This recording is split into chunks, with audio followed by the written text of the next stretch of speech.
September 1st, 2012. Dear E, I'm going to take you on a little trip this morning. Just close your eyes and follow me. It is early morning at the farm. A warm glow begins beyond the farthest tree line.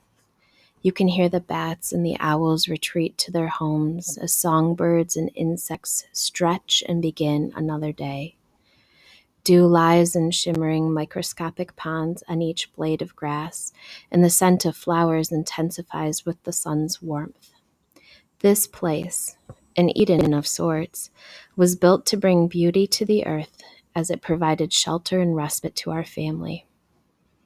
Our family referred to my grandparents' Eden as the farm. The farm was 140 acres of paradise. My grandparents bought the land in 1968, and when they made the purchase, the land was unimpressive. Most would have called it nice. There was a river, some beautiful maples and oaks, but it lacked scope and imagination. My grandparents looked at this land like a home renovator does with a house. The property had good bones. So they bought the land with money they had scrimped and saved for years. At this time, my grandpa's annual income put the family below the poverty line. Buying land was not a light decision. Instead of new dresses, fancy dinners out, or most any other luxury, they were intentionally choosing to spend their money to fulfill a responsibility to care for the earth, with the hopes that it would eventually provide a refuge for them. It was a brave decision. After purchasing the land, they spent the next 35 years planting thousands of trees on their land. They would load up their teenage children into the car with a picnic basket and warm bottles of Coca-Cola and head to the farm to dig holes and plant trees all day long. Without air conditioning in the car or stops at a convenience store on the way home, I can only imagine the hot mess of sweaty, grumbling teenagers that their car held after planting hundreds of trees each day. Many times I have reflected on the beauty of their work, the contrast between the deep silence and the lively bird calls that I would hear from my seat on their porch. The sheer bliss of running through the fields to the swamp, then jumping from log to log in the swamp, laughing and hoping I wouldn't be the first person of the day to fall into the pungent, murky water below. The rush of spying an animal at peace, beavers, herons, deer at early morn. And for all of the beauty and wonder I experienced there, it was not my Eden. My bit of peace is along the coastline of Lake Huron. As often as possible, I go there to soak up the wonder, but I can visualize it just as well. There were so many things that I learned from the farm, but most importantly, I learned that I can create what I need. My Eden looks like this. Early morning on Lake Huron, as the sun first raises an orange eye along the horizon. The sound of water gently moving, not yet lapping or even waving. Small, multicolored rocks, bigger than marbles and smaller than baseballs, lie waiting along the shoreline, washed with gentle licks from the evening waves. The air moving in lazy swirls around my body as seabirds begin their morning stretch before hunting. When I can, I go to a patch of coastline and soak this in. But many times between soccer practice, homework, and making dinner, a trip is not possible. Over time, I have learned to calm my mind as if I am there, breathing slowly, counting my breaths until I feel still. Then I can walk the beach in my mind, remove my shoes, and slip into the gentle waters.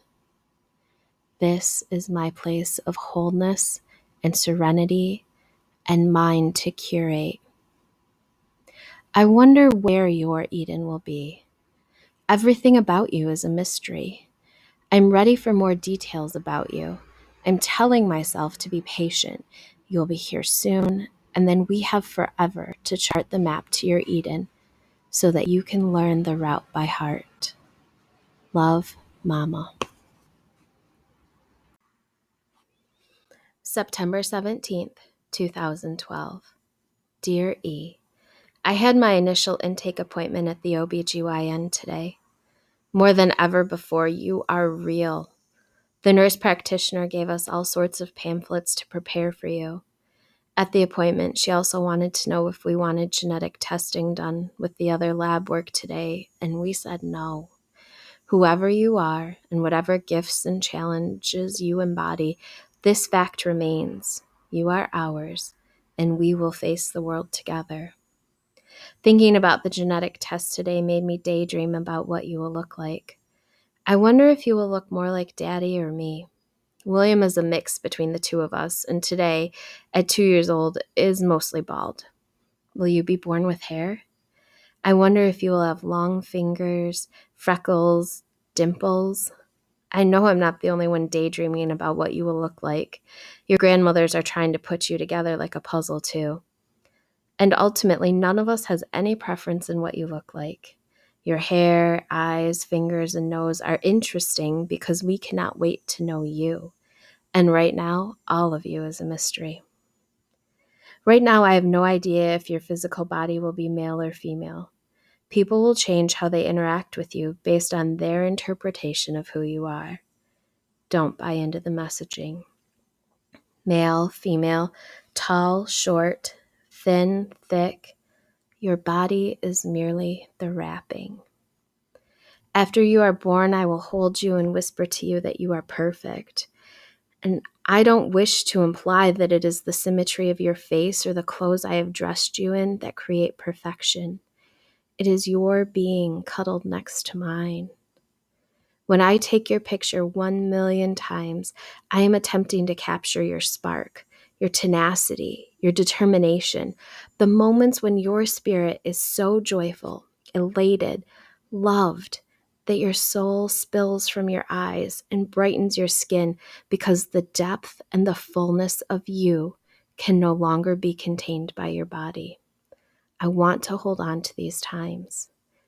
And years from now, when you feel those first stirrings of attraction towards another person, I will pray that they see the beauty within you and are not critical or preoccupied with the body that wraps around your soul. I hope they go deep and love who you are, not what you could become. If I've made it sound easy to not be preoccupied with your body image, I apologize. I admit to spending many days and nights worried that I was too big, not pretty enough, wanting to be everything I am not. When I was 5 years old, I told Grammy that my goal in life was to be tall, blonde, and tan. How her heart must have sank to see me, her short, dark-haired child, desire to be the opposite of how I was made. I still feel humiliated when I remember being 13 years old and an older neighbor boy told me that I was too fat, and I heard his voice over my own for years, shaming my body, lessening my importance because of my size. During the years when I ran 30 miles a week and cut out all white foods, I still heard his voice despite my shrinking size. And now, over 20 years later, in fearful moments, his voice tries to speak over everyone else's, especially my own. The difference now is that I realize his words were a reflection of everything except for me. They were his ignorance, arrogance, youth, longing for superiority. They were his and not mine. There will be people constantly trying to sell you a message about your body. People will comment on how your body looks, while other people will try to persuade you that there is a miracle diet that will transform you. Ignore them and listen to your mama. We are going to run and play and teach you the thrill and power that comes from moving your body. We are going to raise food to eat that will nourish your cells and then teach you to cook and tantalize your taste buds.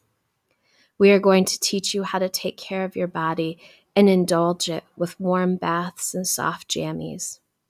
And at the end of the day, we hope that you come to see your body as strong, vibrant, a living home for your soul, a home that needs care, deserves pleasure, and whose value will be determined by you. Love, Mama. October 4th, 2012. Dear E, today is a perfect fall day. Everywhere you look, the trees bear torches on their tips of their branches as the leaves are glowing red-orange. It feels as if the world is lit with candles from nature to celebrate the fact that you and I have been together for 12 weeks. Such a happy day, sweet one. 12 weeks down and only 28 weeks to go until we meet you. 12 weeks is usually considered a safe point in a pregnancy. Nothing has gone wrong so far. It's time to call everyone and post about you online. I'm ready to know you now. I have been daydreaming about how to decorate your nursery while I lay on the couch, sick as a dog. But every moment of sickness is worth it to have you. I am so excited to tell people that we are pregnant and that you will be joining our family. Next summer, all of our dinner reservations will be for Flynn, party of 4. Keeping with today's celebration, this letter should be about something wonderful. So today I'm going to write about something especially near and dear to my heart. Books. Books are magic. There is a book for everyone. Everyone. And if the book you want doesn't exist, you can write it. Books work like time machines. When I read the words in a book, the pages melt away. My eyes begin by tracking letters, then my mind goes into autopilot and begins creating the picture. The poetry of the language draws me in like an animal being called home. My mind follows where the books lead. My eyes glide over the words as they speak to me, pulling deep into another life between the pages. And just as my body craves running, my mind craves the quick escape of a book. My affinity for books began at an early age. When I was very young, after my bath, I would pull on pajamas and snuggle close to Grammy on our miniature love seat for story time. Her comfy clothes were soft from many washings, and I would cuddle close to her and wait for the words to transport me. Her voice constantly changed with the characters, rising and falling in high and low pitches as the book's magic transformed her into a pioneer, veterinarian, runaway children, or an exotic animal. Over time, the characters in the books began to feel like my friends. I would long for the company of a character. I found myself ready for their sense of humor, their simpler life, their friendship. Every once in a while, I still get the feeling like I need to call someone I haven't heard from in a while.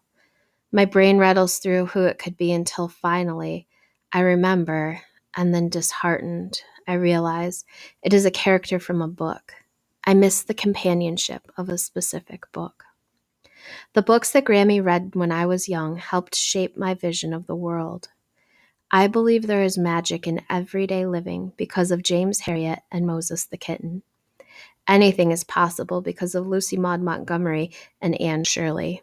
And we can all make the world a more beautiful place because of Barbara Cooney and Miss Rumphius.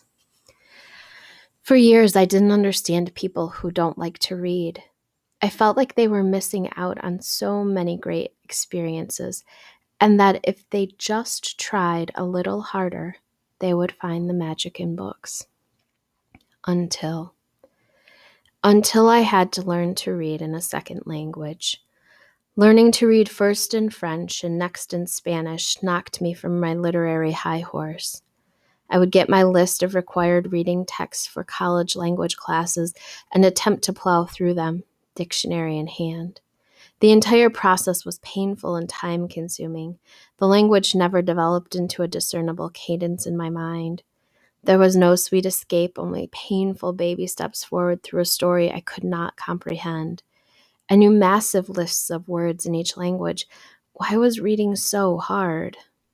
In my secondary languages, I know how to express every emotion with 2 or 3 adjectives.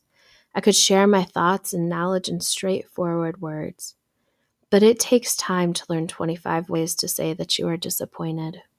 You cannot rush the subtleties and hairline fractures that separate the words perplexed and flummoxed. There is so much meaning in a book that resides in the words that aren't used. The words by an author are deliberate, and they carry more meaning than a dictionary can provide. I could look up every word in a Spanish text, but it wouldn't reveal the intention of the work. For years, I've berated myself for not being an accomplished reader in other languages. I feel like if I just tried harder, I could be a better reader. But in another way, I'm so glad that reading in Spanish and French is difficult for me. I am a teacher, and it has helped me to realize how my students that I work with feel about reading in their own language. Students who look out the window wishing class would end when they're supposed to be reading. People who beat themselves up for not being as proficient at reading as their friends.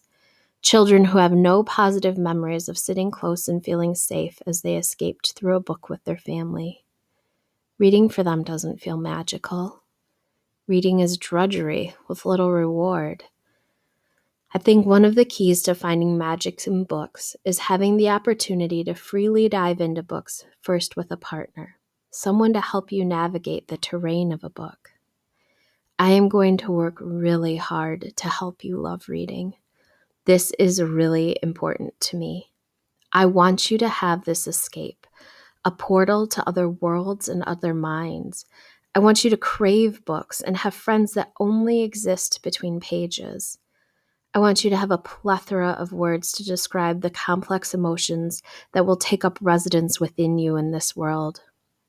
With you in my lap and a book in our hands, we'll explore new worlds, meet new friends, and travel every sea. I love you forever, Mama.